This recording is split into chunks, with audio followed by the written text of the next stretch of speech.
വിവിധ പരീക്ഷകളിൽ industrial extension officer അതുപോലെ സെറ്റ് പരീക്ഷകളിലൊക്കെ വരാൻ സാധ്യതയുള്ള ഒരു ചോദ്യമാണ്. സിസ്റ്റം ഓഫ് ഇക്വേഷൻസിന്റെ സൊല്യൂഷനെ ബേസ് ചെയ്തിട്ടുള്ള ചോദ്യം.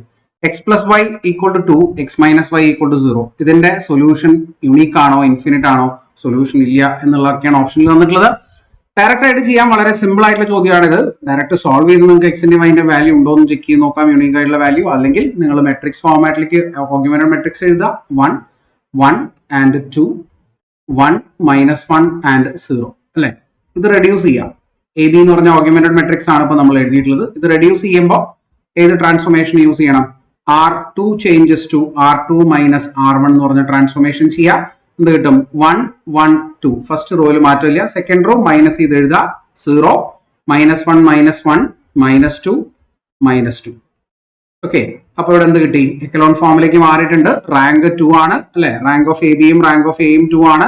റാങ്ക് ഓഫ് എ ബി എന്ന് പറഞ്ഞ 2 ആണ്. 2 നോൺ സീറോ റോ ആണുള്ളത്. റാങ്ക് ഓഫ് എയും എന്താണ്? 2 ആണ് അല്ലെ. റാങ്ക് ഓഫ് എ എന്ന് പറയുമ്പോൾ ഈ എ ബിനെ മാത്രം ഒഴിവാക്കിയിട്ട് ഇത് റാങ്ക് 2 ആണ് വരിക അല്ലെ. റാങ്ക് ഓഫ് എയും റാങ്ക് ഓഫ് ബിയും റാങ്ക് ഓഫ് എ ബിയും റാങ്ക് ഓഫ് എയും 2 ആണ്. അതുപോലെ തന്നെ നമ്പർ ഓഫ് അൺനോൺസും 2 ആണ് അല്ലെ. നമ്പർ ഓഫ് അൺനോൺസും 2 ആണ്. എന്ത് കിട്ടും ആൻസർ? യുണീക് സൊല്യൂഷൻ എന്ന് കിട്ടും. നമ്പർ ഓഫ് അൺനോൺസ് 2 ആണ്. യുണീക് സൊല്യൂഷൻ എന്ന് നമുക്ക് കിട്ടും. സിമ്പിൾ ആയിട്ടുള്ള ചോദ്യമാണ് അല്ലെ.